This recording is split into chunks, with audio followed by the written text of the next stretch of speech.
రక్షక human rights society ప్రథమ వార్షికోత్సవ కార్యక్రమం హైదరాబాద్ నగరంలో బాగా అంబర్పేట్ భారత్ నగర్ కమిటీ హాల్లో ఘనంగా నిర్వహించబడింది. ఈ కార్యక్రమానికి ముఖ్య అతిథిగా సికింద్రాబాద్ జోన్ అదనపు డీసీపీ నర్సయ్య, మాజీ బీసీ చైర్మన్ పరకాల కృష్ణ హాజరై సభను ఉద్దేశించి ప్రసంగించారు. ఈ సందర్భంగా అదనపు డీసీపీ నర్సయ్య మాట్లాడుతూ సమాజంలో పారదర్శకత, బాధ్యత పెరగాలంటే ప్రతి పౌరుడు తన హక్కులను తెలుసుకోవాలి. ముఖ్యంగా సమాచార హక్కు చట్టం సద్వినియోగం చేసుకుంటే అవినీతి నిర్మూలనలో ప్రజలు కీలక పాత్ర పోషించగలరు. కానీ ఆర్టీఐను దుర్వినియోగం చేయకుండా బాధ్యతాయుతంగా ఉపయోగించాలని సూచించారు. ఈ కార్యక్రమానికి రాష్ట్రంలోని పలు జిల్లాల నుంచి భారీ సంఖ్యలో ఆర్టీఐ సభ్యులు, సామాజిక కార్యకర్తలు హాజరై సంఘీభావం తెలిపారు. సమాజంలో న్యాయం, సమానత్వం, పారదర్శకత కోసం ఇలాంటి కార్యక్రమాలు మరింత విస్తరించాలని నిర్వాహకులు పేర్కొన్నారు.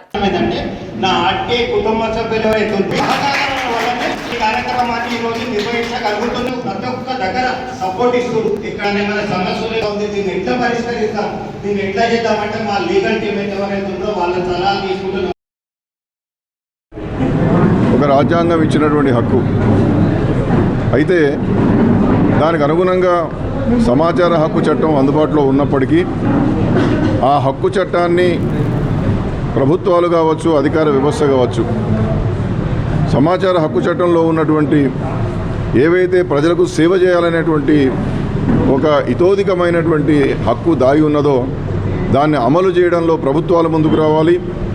అధికారులు నిజాయితీగా ఉండాలి, పారదర్శకంగా ఉండాలి. ప్రజల నుండి వచ్చేటటువంటి ప్రశ్నలకు సరి అయినటువంటి సమాధానాలు చెప్పాలి. ప్రజలు లేదా సమాచార హక్కు చట్టం కార్యకర్తలు అడిగేటటువంటి ప్రశ్నలను వాస్తవవాది, లోక విరోధి అన్నట్టుగా చూస్తే లాభం లేదు. వాస్తవాలు అడిగేటటువంటి వాళ్ళలో ఉన్నటువంటి ఆ వాస్తవం ఎంత మేరకు సరి అయినటువంటిది, దానికి ప్రజాస్వామ్య స్ఫూర్తితో ఏ విధంగా సమాధానం ఇవ్వాలనేటువంటి దాంట్లో కూడా పాలక పక్షాలు ముందడుగా ఉండాలి. ప్రభుత్వం ఇస్తున్నటువంటి జీవోలు ఏవైతే ఉన్నాయో ఆ జీవోలు పబ్లిక్ డొమైన్లో పెట్టాలి. ఈ ప్రభుత్వాలు తీసుకున్నటువంటి కమిషన్ల రిపోర్ట్స్ ఏవైతే ఉన్నాయో అవన్నీ కూడా పబ్లిక్ డొమైన్లో ఉండాలి. ఆ విధంగా జీవోలు పబ్లిక్ డొమైన్లో లేకుండా, గవర్నమెంట్ వెబ్సైట్లలో లేకుండా, ప్రజాభిప్రాయ సేకరణ చేయకుండా ఏకపక్షంగా నిర్ణయాలు తీసుకోవడం, ప్రజలు అడిగేటటువంటి సమాధానాలు సమాచార హక్కు చట్టం ద్వారా సకాలంలో ఇవ్వకపోవడము, ఇచ్చే ఉద్దేశం లేకపోవడము, సమాధానాలు తికమకగా ఇవ్వడం అనేటువంటి ప్రజాస్వామ్య అపహాస్యం చేసినట్టుగా అవుతుంది. అది ప్రభుత్వం.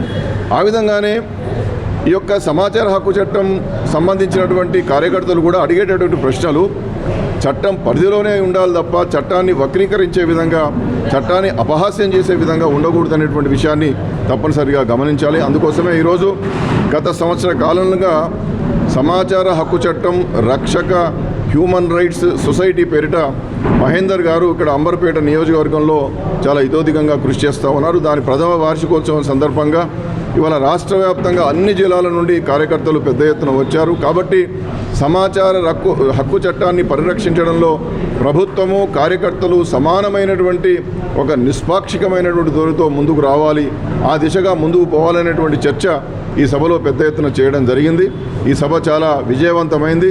ప్రజాస్వామ్యానికి స్ఫూర్తివంతంగా ఈరోజు సొసైటీ ప్రథమ వార్షికోత్సవం జరిగిందనేటువంటి విషయాన్ని మనవి చేస్తూ, సమాచారాన్ని ఇవ్వడంలో, సమాచారాన్ని రక్షించడంలో, ప్రజల యొక్క ప్రాథమిక హక్కులను సక్రమంగా అమలు చేయడంలో, ఆదేశిక సూత్రాలను అమలు చేయడంలో ప్రభుత్వాలు పారదర్శకంగా ఉండాలి, నిష్పక్షపాతంగా ఉండాలనేటువంటి విషయాన్ని ఈ సందర్భంగా నేను డిమాండ్ చేస్తూ ఉన్నాను. రాజ్యాంగం కల్పించిన చట్టం ఇది. ఫస్ట్ 1995లో దీన్ని మన అప్పటి ఎవరైతే రాష్ట్రపతి ఉండనో జ్ఞాని జైల్ సింగ్ గారు దీన్ని ముందటి తీసుకొచ్చారు. కానీ ఏదో కొన్ని కారణాల వల్ల అది దాన్ని మళ్ళీ ఒత్తిపెట్టేసారు.